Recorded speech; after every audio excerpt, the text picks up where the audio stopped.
Hello everyone, I am advocate Harshita Sabharwal from BNG law associates. आज हमारे साथ संदीप जी हैं जिन्होंने होमगार्ड के पेपर के लिए अप्लाई किया था और जंतर मंतर में बहुत सारे प्रोटेस्ट भी हुए थे, जैसे आपने हमारी प्रीवियसली वीडियोस में देखा होगा। तो आज हम इनसे डिस्कस करेंगे तो बेसिकली ऐसा हुआ क्या था जिसकी वजह से इतनी ज्यादा लोगों को प्रॉब्लम आई और बाकी सारी चीजें कि मतलब हर एक पर्टिकुलर बच्चा जो उस टाइम पे मौजूद था वहां पर, हर बंदे को कुछ ना कुछ इमोशनली, फिजिकली या मेंटली बहुत ज्यादा हर एक चीज को लेके वो परेशानी में थे। तो आइए आज हम इनसे डिस्कस करते हैं कि basically what is this home guard specifically, अभी मेनली चल क्या रहा है इसके अंदर। So hello mister Sandeep. तो बेसिकली पहला क्वेश्चन मेरा आपसे यही है कि ये होम गार्ड है क्या? नमस्कार मैम। ये बेसिकली जो होम गार्ड होता है ना, ये होम गार्ड वॉलंटियर्स हैं। वॉलंटियर्स मतलब एक निष्काम सेवा सदन होता है, उसको होम गार्ड कहा जाता है। ये अच्छा, तो इसके अंदर जितने भी लोग एग्जाम्स देते हैं तो वो एक कॉन्ट्रैक्ट वे में होते हैं या उनकी सरकारी नौकरी होती है? मैम वो सरकारी नौकरी तो हो ही नहीं सकती ना। अगर हम वॉलंटियर्स में आ रहे हैं, वॉलंटियर्स मतलब हो गया एक निष्काम सेवा, क्योंकि वॉलंटियर्स को निष्काम सेवा कहा जाता है। अगर हम निष्काम सेवा कर रहे हैं, वॉलंटियर्स है, तो गवर्नमेंट जॉब तो हो ही नहीं सकती। अगर हम वर्कर हैं तो जितने भी होम गार्ड्स वाले हैं, अगर हम वर्कर है तो हमें 60 साल तक करो, क्योंकि ये तो गवर्नमेंट के अंदर आता है। अगर हम वर्कर नहीं है तो इसलिए हमारा 5 साल का कॉन्ट्रैक्ट होता है इसमें। तो 5 साल मतलब ये आगे एक्सटेंड भी है या सिर्फ 5 साल तक, उसके बाद मतलब आप यहाँ से डिस्चार्ज हो और उसके बाद आपने दोबारा से एग्जाम देने पड़ेंगे? हाँ, उसके बाद आपको दोबारा से एग्जाम देने पड़ेंगे उस चीज के लिए। ठीक है सर। और बाकी सर जो अभी प्रॉब्लम हुई थी, अभी जंतर मंतर में बहुत प्रोटेस्ट हुआ था। यस मैम, तो आप थोड़ा सा एक्सप्लेन कर सकते हो कि मतलब वो क्या प्रॉब्लम आप लोगों को फेस हुई थी उस टाइम पे? मैम ये नोटिफिकेशन आया था जनवरी 2024, 23 जनवरी 2024 को इसके फॉर्म फिल होने थे। फॉर्म फिल होने में ये लिखा हुआ था जो भी 23 जनवरी 2024 से पहले के डॉक्यूमेंट्स है ना, उन्हीं को लिया जाएगा। 10,285 पदों पे वैकेंसी थी। उसके बाद इसका फिजिकल होता है सितंबर में। 17 सितंबर से चालू होता है। एग्जाम होता है 6 अक्टूबर 2024 को। डॉक्यूमेंट वेरिफिकेशन होता है 15 अक्टूबर से लेकर 25 अक्टूबर तक। सबका डॉक्यूमेंट्स एग्जाम होता है, फिजिकल होता है, डॉक्यूमेंट वेरिफिकेशन होता है। पहला मोटिव इसका ये होता है, इसका फिजिकल होता है, उसके बाद होता है इसका एग्जाम, उसके बाद होता है इसका डॉक्यूमेंट वेरिफिकेशन। डॉक्यूमेंट वेरिफिकेशन होने के बाद 10 नवंबर को एक निकलता है कि ये इन बच्चों का 1412 बच्चों का इनका सबको सिलेक्ट किया गया। अगर 10,285 पदों पे वैकेंसीज थी तो 1412 बच्चे इन्होंने क्यों लिए? पहला मोटिव तो ये है।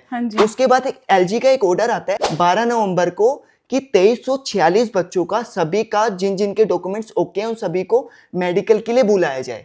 जब हम वहां पे जाते हैं होम गार्ड्स के ऑफिस, तो वो हमें ये चीज कहते हैं कि LG ने ऑर्डर दिया कि 2346 बच्चों को नियुक्ति दी जाए, पर उन्होंने 1412 बच्चे लिए। हमने कहा 1412 बच्चे क्यों लिए जब इतनी वैकेंसीज खाली हैं? तो उन्होंने बोला कि इसका 7000 कुछ जो बच्चे उनका कोर्ट में केस चल रहा है, जो पुराने बच्चे हैं। ठीक है। तो हमने बोला, ये चीज आपको पहले नहीं पता थी? ये चीज हमें नहीं पता थी। हमारा फिजिकल हो गया, हमारा एग्जाम हो गया, हमारा डॉक्यूमेंट वेरिफिकेशन हो गया।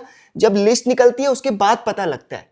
या तो हमें शुरू से जब हमारा फिजिकल हुआ था तभी पता लगना चाहिए, क्योंकि ना इतने बच्चे इसमें फॉर्म फिल करते, ना इतने बच्चे परेशान होते, ना कुछ होता। अगर तुम्हें पता है कि गवर्नमेंट ने मतलब ये होम गार्ड्स वॉलंटियर जो पहले के भर्ती हो रखे हैं, इनका कोर्ट में केस चल रहा है, तो आपने इतनी वैकेंसीज नहीं निकालनी थी। अगर निकालनी थी तो होम गार्ड जो बच्चे हैं उनको बताना चाहिए था ना कितनी वैकेंसीज हैं, ये हैं। जब सारा प्रोसीजर एकदम हो गया उसके बाद हमें बता रहे हैं, तो आप खुद सोचिए ना मैम, इन्होंने 45 ईयर्स तक सब बच्चों का इन्होंने वो रख रखी है एज लिमिट। आपको भी पता होगा जब कोई भी नोटिफिकेशन निकलता है गवर्नमेंट का, OBC ST को 3 साल और 5 साल की छूट मिलती है। उसके बाद इन्होंने क्या किया, OBC और ST को 5 साल की छूट दी नहीं, जनरल के अकॉर्डिंग ही रख दी। ठीक है। और एक्स सर्विसमैन को किस बिहाफ पे 10 साल की छूट दी?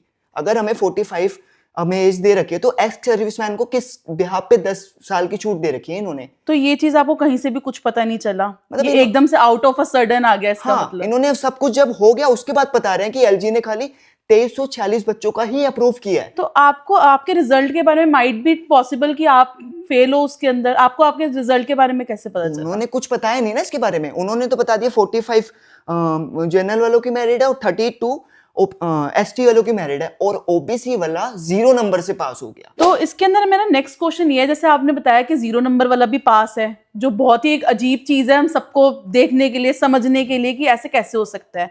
तो मुझे ये पूछना है कि आपको कैसे पता चला कि 0 नंबर वाला पास है और बाकी वाले पास नहीं है? इसके अंदर कोई बेसिक चीज थी, कोई ऐसा नंबर थे कि वो पास हो गए या नहीं होगा? मैम बेसिकली 10 नवंबर को ना इन्होंने मतलब जब बच्चे अपना वो करते हैं रजिस्ट्रेशन नंबर डालते हैं तो वो सबका मेडिकल का ऑफर लेटर खुल रहा था कि आपका इस हॉस्पिटल में मेडिकल हाँ है। जी। अब जिन जिन बच्चों का नहीं खुल रहा था वो होमगार्ड के ऑफिस जाते हैं 11 नवंबर को, वहाँ थोड़ा प्रेशर होता है तो वो एक कट ऑफ लगा देते हैं 45 और 35, हाँ जी। 45 जनरल और 35 एसटी, और ओबीसी का कुछ नहीं बताते।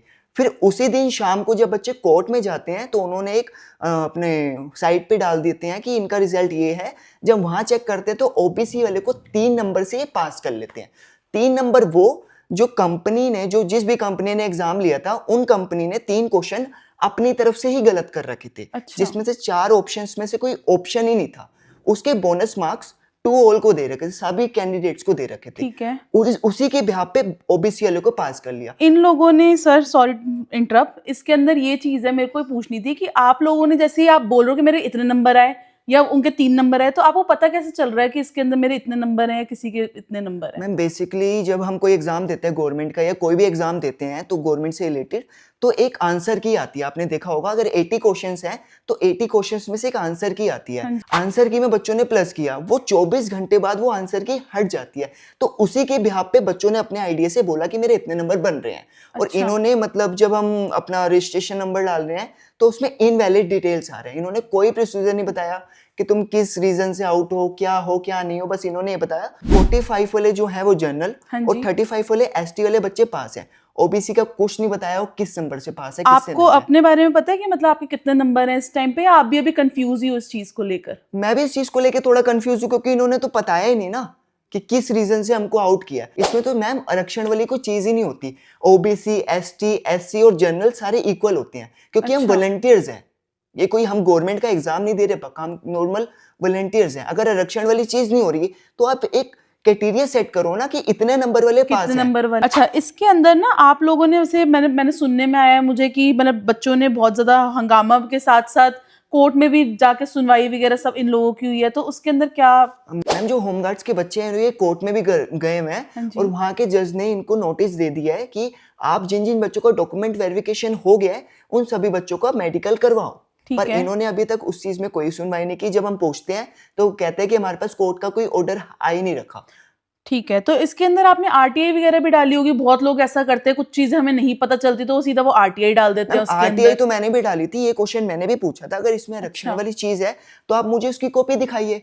इन्होंने 3 आरटीआई मेरी फॉरवर्ड कर दी, उस चीज का कोई रिप्लाई नहीं दिया। अच्छा। हाँ जी। तो अभी मतलब बेसिकली अभी क्या चल रहा है, अभी क्या स्टेटस क्या है मेनली तुम लोगों के लिए, कि आप लोगों को जस्टिस मिल रहा है या मतलब अभी भी आप लोग ऐसी इमोशनली फिजिकली अपने एफर्ट्स दिए जा रहे हो और सामने हमें कुछ भी नहीं मिल रहा? मैम बेसिकली तो मैम 119 बच्चों का डल रखा है कोर्ट का केस और 17 बच्चों का और डल रखा है और हमारा भी अगले हफ्ते तक डल जाएगा। जो 119 बच्चे हैं ना तो वहाँ पे होमगार्ड्स वालों को कोर्ट ने बोल दिया है कि जिन जिन बच्चों का डॉक्यूमेंट वेरिफिकेशन हो गया है उन सभी बच्चों को आप मेडिकल के लिए इशू कीजिए।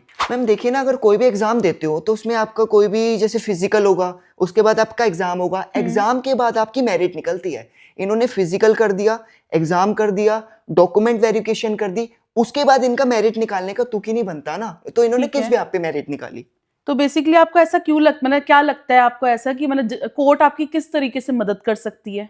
कोर्ट ने तो ऑर्डर दे दिए हैं कि आप सभी बच्चों का जिनके डॉक्यूमेंट्स वेरिफिकेशन एकदम ओके हैं, जिनके एकदम क्लियर है, उन सभी बच्चों को मेडिकल के लिए बुलाया जाए 4 हफ्ते के अंदर। पर इनकी कोई सुनवाई नहीं है। अगर हमारा भी एक केस चलेगा, गगन सर है अपने, वही केस को ये मैनेज करेंगे, तो वही उनके होमगार्ड से वकील से पूछेंगे कि आप हमें बताइए जब कोर्ट ने ऑर्डर दे रखे तो आपने इस चीज को क्यों अलाउड नहीं किया। बेसिकली सर मतलब मेरा क्वेश्चन आपसे ये था, शायद से थोड़ा सा आगे वो हो गया। मेनली मतलब आई वांट टू नो कि जैसे आप कोर्ट से बेसिकली चाहते क्या हो कि एंड रिजल्ट आपको क्या मिले? तो मैम हम यही चाहते हैं जो कोर्ट ने निर्देश दिए हैं उन निर्देश का पालन हो और जिन भी बच्चों ने इतने पिछले 1 साल से मेहनत की है सबका मतलब सबको न्याय मिलना चाहिए। तो मतलब हमें ये तो बताया जाए कि किस रीजन से हम आउट हुए हैं, वो रीजन बताया नहीं, खुद भी अपनी मर्जी से किसी को भर्ती कर लिया, किसी को नहीं किया। बस कोर्ट से हम यही चाहते हैं, होमगार्ड्स वालों को यही बोलना चाहते हैं कि कोर्ट ने जो भी ऑर्डर दिया उनका पालन हो। तो सर वैसे तो आपको बिलीव ही रखना चाहिए जस्टिस सिस्टम में इंडिया के, और होपफुली मतलब ये चीज आगे सही भी हो, सब बच्चों को न्याय भी मिले। तो बेसिकली अब आपका लास्ट में मतलब I want to ask one thing कि अब आपका आगे के फ्यूचर क्या प्लानिंग है?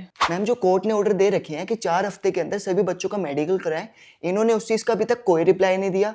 कोई भी किसी को कोई भी मैसेज नहीं आया किसी भी चीज का। तो हम एक 30-40 बच्चे और हैं, गगन चावला हमारे सर हैं, उनको कह के एक केस हम और फाइल करवा रहे हैं कोर्ट के अंदर, ताकि हमें उस चीज का न्याय मिल सके। तो हम आशा करते हैं जिन्होंने भी इस पेपर के लिए अप्लाई किया, इतनी मेहनत करी, उन सबको जस्टिस मिले, और हम आगे भी इस चीज को लेकर डिस्कशन करते रहेंगे और जितनी भी अपडेट होगी वो हम आपको पहुंचाते रहेंगे। धन्यवाद।